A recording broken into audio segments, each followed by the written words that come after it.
দরজা বন্ধ করছেন কেন? আরে আজব তো। প্রয়োজন আছে, সেই জন্যই দরজা বন্ধ করছি। এমনটা করিয়েন না প্লিজ, লোকে খারাপ ভাববে। তাই না? যখন সিফাতের হাত ধরে বাহিরে ঘুরিস তখন লোকে মহান বলে, তাই তো? সিফাতের সাথে ঘুরলে আপনার কি? আমার কি? কথা শেষ করতেই শুভ রাফার দিকে এগিয়ে আসলো। রাফা বিছানার একটা কোণে দাঁড়িয়ে আছে। রাফাকে দেখে ভালোই বোঝা যাচ্ছে যে সে এখন ভীষণ ভয় পেয়ে আছে।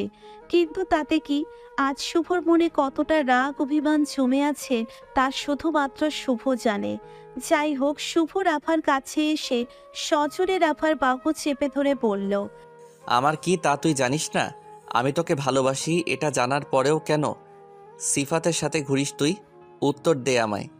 রাফা শুভর রাগী চোখের আগেও দেখেছে বহুবার, কিন্তু আজ সে এক ভিন্ন শুভকে আবিষ্কার করছে রুমে। আগের শুভ আর এই শুভটার মধ্যে আছে আকাশ পাতাল পার্থক্য। শুভ বরাবরই খুব শান্ত থাকতে পছন্দ করে, কথাও কম বলে সব সময়। তবে যখন শুভ রেগে যায় তখন শুরু হয় ঝড়। রাফা এই মুহূর্তে ভালোই আন্দাজ করতে পারছে তার উপর দিয়ে কিছুক্ষণের মধ্যেই যাবে এক ভয়াল ঘূর্ণিঝড়। রাফা নীরবে তাকিয়ে আছে শুভর রক্তবর্ণ ধারণ করা চোখ জোড়ার দিকে। রাফাকে নীরব দেখে শুভর রাগ আরো কয়েক গুণ বেড়ে যায়। শুভ রাফাকে আরো শক্ত করে চেপে ধরে বলতে লাগলো, কি হলো?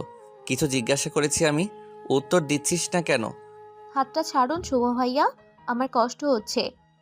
কষ্ট হচ্ছে? আমার যে কষ্ট হচ্ছে তা কি তুই দেখতে পাচ্ছিস না? প্রিয়জনকে অন্য কারোর সাথে দেখলে কতটা কষ্ট হয় বুঝিস তুই?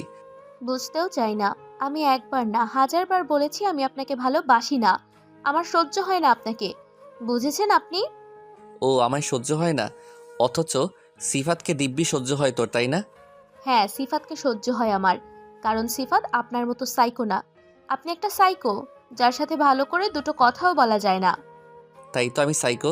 তবে তোর জন্য আমি সাইকো হয়েছি। তোর পাশে আমি কাউকে সহ্য করতে পারি না। সেটা একান্তই আপনার ব্যক্তিগত ব্যাপার। এখানে আমার কিচ্ছু করার নেই। রাফার কথা শোনা মাত্রই শুভর মাথায় রক্ত উঠে গেল। আসলে সত্যি বলতে প্রিয়জনের অবহেলা কখনোই কেউ সহ্য করতে পারে না। আর প্রিয়জনের পাশে তো কাউকে কখনোই মেনে নেওয়া যায় না, কারণ প্রিয়জনগুলোকে আমরা কখনোই শেয়ার করতে পারি না।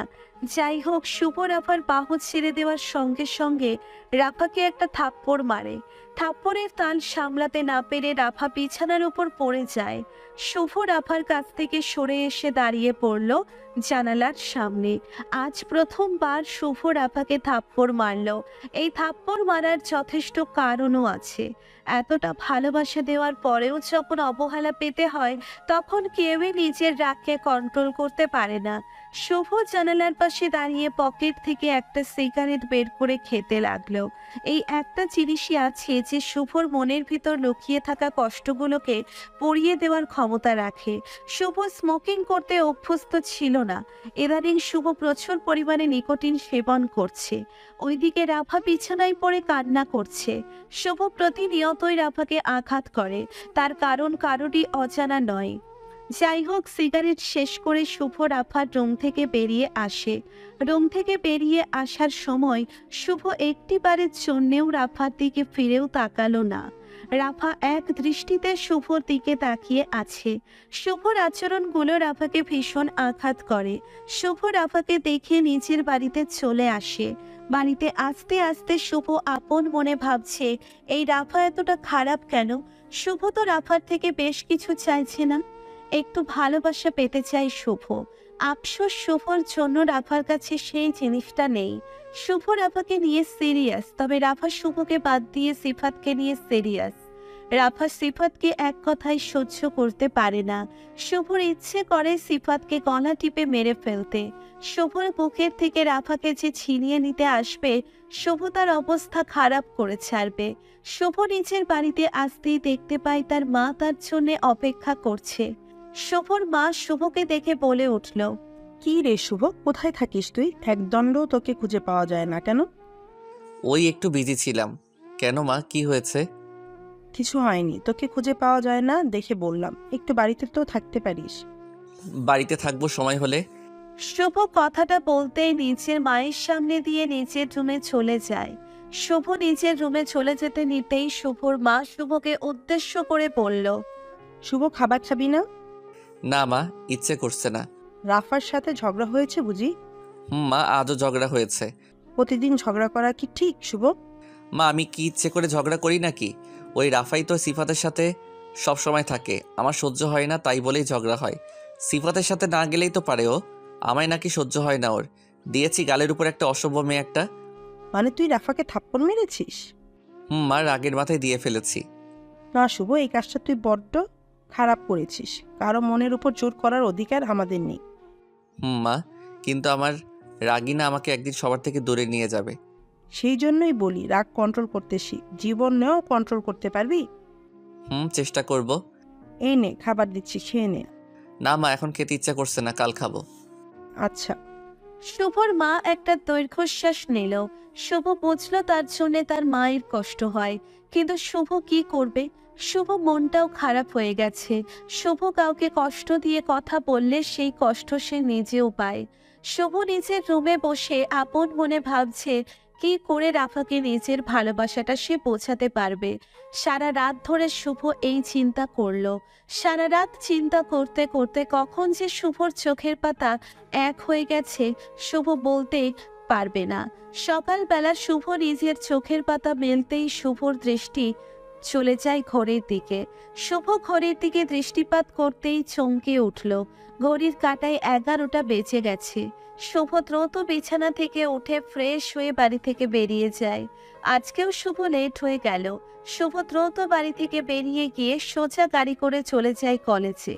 কলেজে আসতেই শুভ দেখতে পেল রাফাকে। রাফা গেটের পাশে দাঁড়িয়ে আছে। রাফাকে দেখতে পেয়ে শুভর শুকনো ঠোঁটের কোণে মিষ্টি হাসির রেখা উঠে দিল। শুভ গাড়ি থেকে নেমে রাফার দিকে এগিয়ে এসে রাফাকে উদ্দেশ্য করে বলল, তারপর এখানে দাঁড়িয়ে কি করছো? আমি কোথায় দাঁড়িয়ে থাকবো কি থাকবো না সেটা আমার ব্যক্তিগত ব্যাপার। আমি এখানে আপনার কোনো মতামত শুনতে চাই না। উফ, গতকালের ঝাঁজ এখনো দেখছি আছে। থাকবে না কেন?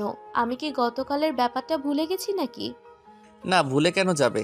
আমি তোমায় আঘাত করেছি কি ভুলে যেতে নাকি?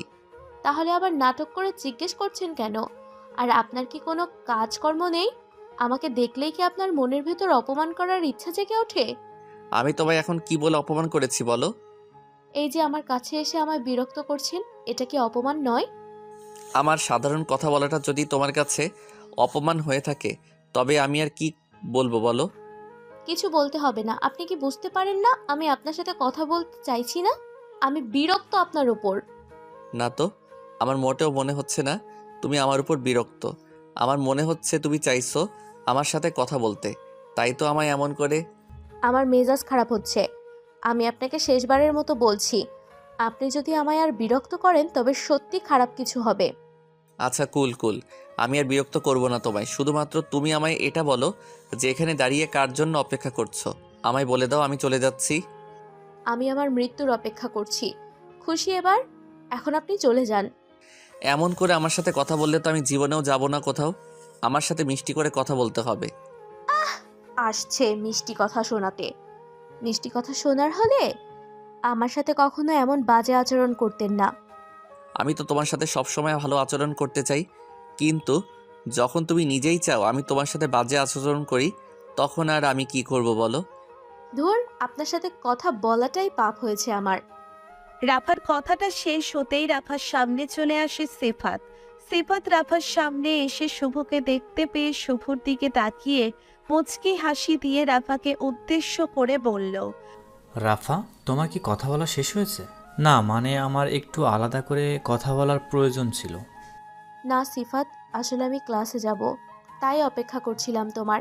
চলো ক্লাসে যাই। রাফার কথাটা শেষ হতেই শুভ একটা বাঁকা হাসি দিল। শুভর হাসির মাঝে একটা অদ্ভুত প্রশ্ন দেখা যাচ্ছে। শুভ বাঁকা হাসি দিয়ে সিফাতকে উদ্দেশ্য করে বলে, কি এমন কথা যেটা আলাদা করে বলতে হবে? আমার সামনেই বলো না, আমিও শুনি কি কথা। আপনার সামনে কেন বলবো? তাছাড়া আপনি কে যে আপনার সামনে আমার সব কথা বলতে হবে? আমি কে মানে তুই জিজ্ঞেস করছিস আমি কে? জি, আমি জিজ্ঞেস করছি আপনি কে। আমাদের দুইজনের মাঝে কিছু পার্সোনাল কথা আছে, এই কথা আমি সবার সামনে বলতে যাব কেন? আচ্ছা তাই নাকি?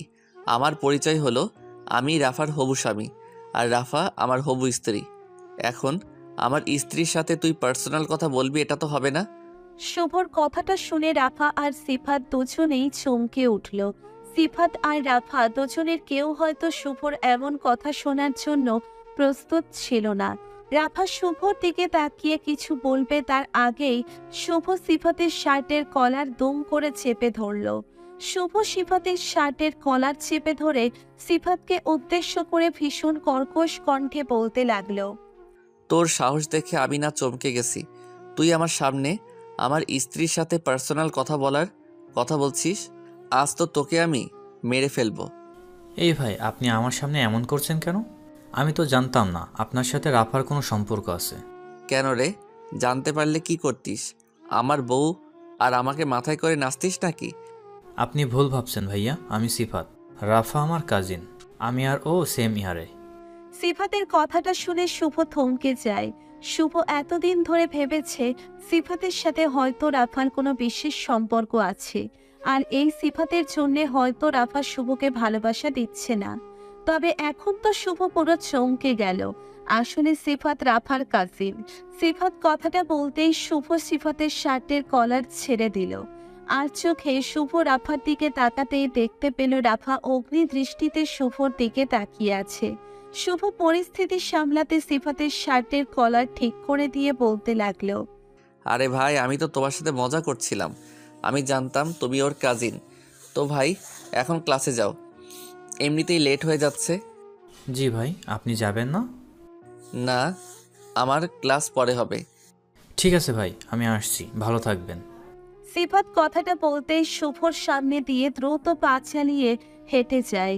সিফাতের শিক্ষা হয়ে গেছে, আর কখনো শুভর সামনে সিফাত ভুল করেও রাফার কাছে আসবে না।